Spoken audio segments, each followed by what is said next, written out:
이 방법들을 통해서 단 한 분이라도 더 여러분 삶에서 단 1%라도 달라질 수 있다면, 바뀔 수 있다면 저는 더 바랄 게 없습니다.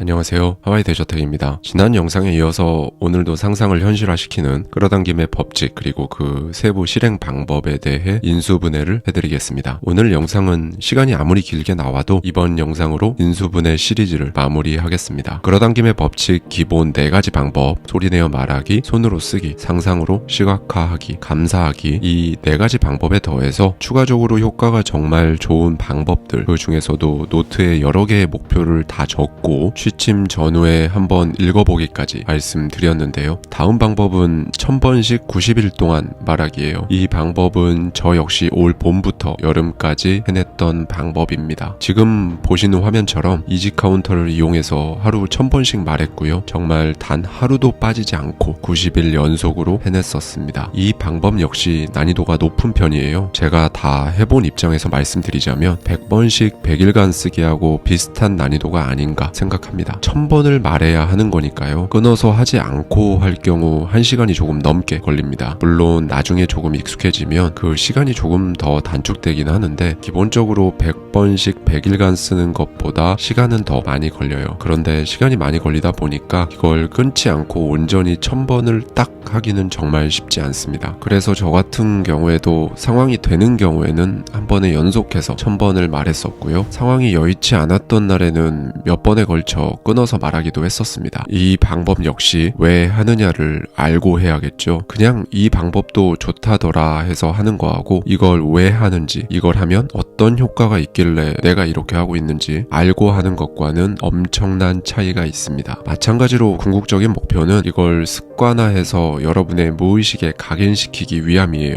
그럼 도대체 왜 90일이냐 라고 하실 텐데요. 이건 그냥 나온 숫자가 아니고 의학적, 심리학적으로 검증된 숫자입니다. 21일의 법칙이라는 걸 들어보셨을지 모르겠어요. 미국의 맥스웰 몰츠라는 의사가 1960년대에 그에 져서 성공 법칙에서 최초로 주장한 내용입니다. 성형외과 의사인 몰츠는 사고로 팔과 다리를 잃은 사람들이 심리적으로 적응하는 기간을 연구한 결과 이 21일의 법칙을 내놓았어요. 이 21일이라는 기간은 인간의 생각이 의심, 고정관념을 담당하는 되뇌피질과 두려움, 불안을 담당하는 되뇌 변형계를 거쳐서 습관을 관장하는 뇌강까지 가는데 걸리는 최소한의 시간이라는 겁니다. 그 이후에 많은 심리학자들과 의학자들의 연구를 통해서 21일의 법칙은 조금 더 체계화가 되었죠. 영국 런던대 필리파 렐리 교수팀도 인간의 뇌는 충분히 반복돼 시냅스가 형성되기 전까지는 안 하던 걸 하게 되면 강한 저항을 일으키는데 그 이유는 아직 그 행동을 입력해 놓을 기억세포가 만들어지지 않았기 때문이라고 했습니다. 그래서 새로운 행동이 습관화되는 데는 최소 21일이 걸린다고 주장하기도 했고요. 그래서 이 21일의 법칙은 많은 심리학 치료에 적용되어서 현재까지도 이어져 오고 있습니다. 실제 심리치유 프로그램 같은 것을 진행할 때도 한 단계당 3주 단위로 진행이 된다고 합니다. 여기까지 들으면 21일, 그러니까 3주만 하면 될 텐데 왜 90일인가 라는 생각이 드실 거예요. 이 21일은 우리 뇌의 습관을 각인시키는 단계인 거예요. 제가 조금 전 말씀드렸죠. 이 방법을 하는 이유는 이걸 습관화해서 여러분의 무의식에 각인시키기 위함이라고요. 습관화하는 데까지는 21일이면 되고 이제 이 습관을 통해 우리 무의식에 각인시키는 데에는 90일, 그러니까 3개월이라는 기간이 필요한 겁니다. 2009년 유럽 사회심리학 저널에서는 특정한 행동을 매일 같은 시간에 행동하도록 한 결과 그 습관이 완전히 각인될 때까지, 그러니까 이제는 오히려 그 행동을 안 하는 게 더 힘들어지는 그 평균 기간이 12주였어요. 새로운 습관을 완전히 자기 것으로 만들려면 3개월이 걸린다는 거죠. 그래서 100번씩 100일간 쓰는 것도 괜히 100일이 아니었던 겁니다. 90일은 해야 우리 무의식에 각인시킬 수 있는데 100번씩 90일 쓰기보다는 상징적으로 100번씩 100일 이렇게 된 게 아닌가, 저는 그렇게 생각하고 있습니다. 예전에 제가 산책하면서 밥 프록터 강연 영상을 보다가 자신이 원하는 그것을 미리 가졌다고 무의식에 각인시키기 위해서는 1000번씩 90일 동안 말해야 한다는 말을 그때 처음 들었어요. 그런데 저는 진짜 이 마인드셋 그리고 끌어당김의 법칙과 관련해서 오래전부터 해왔고 그 효과도 직접 경험 경험했고 그래서 웬만한 방법들은 다 했었는데도 순간 1000번씩 90일을 연속으로 해야 한다는 말을 듣고 와 이건 좀 가능한가 그게? 라는 생각이 딱 들더라고요. 그런데 산책하면서 이내 이런 생각이 들었습니다. 내 삶을 바꾸는 건데 돈도 안 들고 방법적으로 어렵거나 복잡하지도 않고 몸이 힘든 그러니까 체력을 요하는 것도 아니고 그런데 이걸로 내가 원하는 내 삶을 이룰 수 있다. 안 하는 게 훨씬 심각한 손해다라는 생각이 들었고 산책하면서 그날 그렇게 바로 시작했었던 기억이 납니다. 다음으로는 아침에 일어났을 때 오늘 하루를 이미 겪은 것처럼 감사하기입니다. 다양한 방법들 중에서도 제가 특히 좋아하는 방법인데요. 약간 치트키 같은 방법이에요. 왜냐하면 이걸 하는 순간 정말 아침에 눈 뜨자마자 신기할 정도로 기분이 순식간에 좋아지면서 긍정 에너지로 하루를 시작할 수 있습니다. 그리고 이렇게 시작한 하루는 거의 대부분 실제로도 좋은 결과들이 있었어요. 저는 아침에 일어나서 혼잣말로 오늘도 진짜 최고의 하루였다. 감사합니다. 라고 말을 합니다. 조금 더 구체적으로 말씀해 보시는 것도 좋아요. 예를 들면 오늘은 어땠어서 진짜 감사했다 라고 말이죠. 여러분의 몸은 이제 아침을 시작하는 거지만 여러분의 생각이나 마음을 선발대로 보내서 하루를 먼저 겪게 한 다음에 이제 막 아침을 맞이한 여러분에게 그날 하루의 힌트를 가져다 주는 것 같다는 느낌을 받게 되실 겁니다. 제 구독자님 중 한 분께서 이 방법에 대해 굉장히 기발한 이름을 붙여주셨었는데요. 선불감사라는 표현을 하시더라고요. 탁월한 센스에 감탄했습니다. 왜냐하면 우리가 무언가를 갖고 싶을 때 선불 지불을 하고 그걸 받기도 하잖아요. 그런데 왜 감사한 결과에 대해서는 그렇게 할 생각을 하지 못했을까라는 생각을 해본 적이 있었거든요. 제가 클리어하게 정리해 드리겠습니다. 감사한 결과를 갖고 싶고 그래서 선불로 감사하고 그 결과를 받는 겁니다. 다음 방법은 하이파이브 하기인데요. 누구랑 하이파이브를 하냐? 여러분이 한 번도 하이파이브를 해본 적 없는 사람과 하는 겁니다. 바로 여러분 자신이랑요. 이 방법은 제가 매일 하는 건 아니고요. 가끔씩 이걸 해보고 싶다라는 느낌이 드는 날이 있어요. 그런 날 주로 욕실에서 거울 속에 있는 저와 하이파이브를 합니다. 딱 들었을 때 이 방법은 약간 민망하고 손발이 오그라든다고 생각하실 수도 있는데요. 저 역시 처음에 이걸 해보기 전엔 그런 생각이 들었었어요. 그런데 이걸 처음 해본 그날의 느낌이 아직도 잊혀지지가 않는데요. 사람마다 다르겠지만 저 같은 경우는 거울 속에 있는 나와 하이파이브를 하는데 왼쪽 뒤통수에 있는 쪽이 전기가 오는 것 같은 짜릿한 느낌이 들었습니다. 이 방법은 왜 하나, 어떤 효과가 있나에 대해 말씀드릴게요. 우리가 보통 하이파이브는 어떤 경우에 하나요? 일단 기본적으로 당연히 다른 사람과 합니다. 그리고 이 하이파이브를 하는 상황은 축하할 일이 있을 때, 기분 좋은 일이 생겼을 때, 긍정적인 에너지를 상대방에게 줘야 할 때, 응원을 해줄 때 하죠. 그리고 그 상대방과 하이파이브를 할 때 보통 여러분의 표정도 밝습니다. 어두운 표정으로 우울하게 하이파이브를 하는 경우는 없죠. 그리고 표정만 그런 게 아니라 실제로 누군가와 하이파이브를 할 때 그 순간 여러분의 기분도 좋아졌을 겁니다. 네, 맞아요. 정확히 그 기분과 에너지를 여러분 스스로에게 주는 겁니다. 지금까지 여러분 스스로에게는 스스로 축하해주고 긍정적인 에너지를 불어넣고 응원해준 적이 없으셨을 거예요. 그걸 해보는 겁니다. 이 방법은 어쨌든 간에 가족이든 누구든 알면 조금 민망하니까 욕실에서 여러분 혼자 있을 때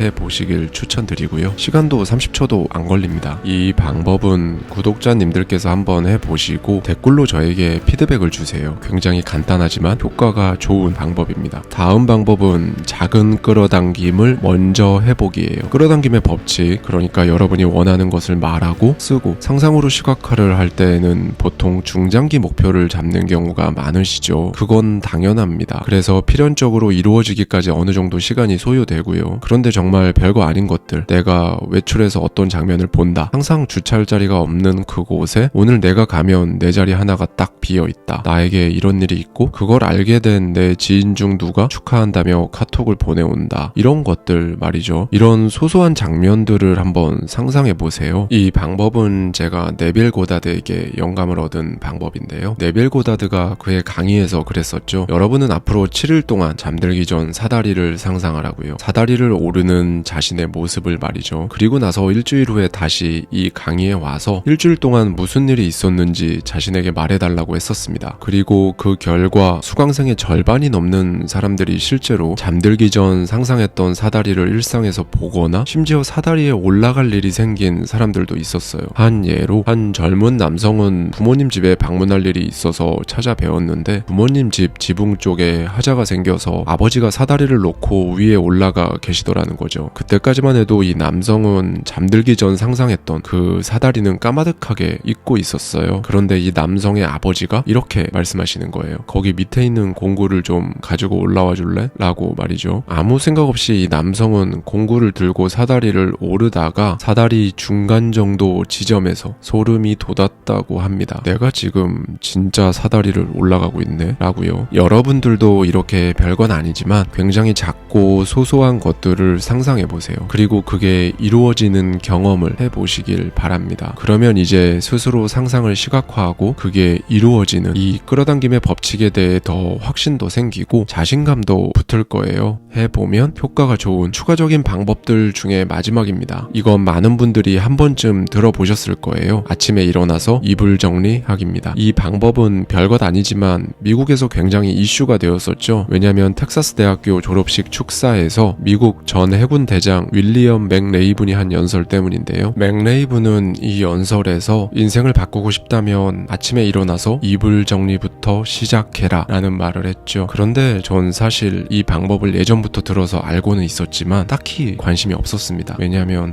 이걸 말씀드리면 제가 너무 게으름뱅이처럼 보일 것 같긴 한데 바닥에서 잔다면 이불 정리를 해야겠지만 침대에서 자는데 굳이 이불 정리를 해야 하나라는 생각이 있었거든요. 어차피 이따 밤에 또 침대로 들어갈 건데 굳이 귀찮게 이불을 잘 펴놓고 다시 들어가고 할 이유가 있나? 라는 생각을 했던 거죠. 그런데 아까 제가 말씀드렸던 방법 중에 아침에 일어나자마자 선불 감사하기가 있었잖아요. 아침에 일어나서 혼자 그렇게 선불 감사를 입으로 중얼거리면서 이불 정리를 해보니까 하루의 시작이 달라지더라고요. 긍정적인 에너지로 하루를 시작할 수 있다는 건 생각보다 우리에게 엄청난 힘을 줍니다. 그리고 무엇보다 하루를 마치고 집으로 돌아와서 씻고 잠들기 전 깔끔하게 정리되어 있는 침대 위 이불을 보면 그래도 오늘 하루 내가 이런 마음으로 시작을 했었고 이거 하나는 잘했구나 라는 마음이 듭니다. 왜 우리가 정말 무탈한 아무런 일도 없는 하루를 보낼 때가 있잖아요. 아무런 일도 없고 아무 일도 없었으니까 아무것도 해낸 것이 없는 날이라는 생각이 들 수 있는데 잠들기 전 그날 아침에 여러분이 해놓은 가지런한 그 이불을 보는 순간 오늘 하루 여러분은 아무것도 해낸 것이 아니라는 사실을 느끼게 되실 겁니다.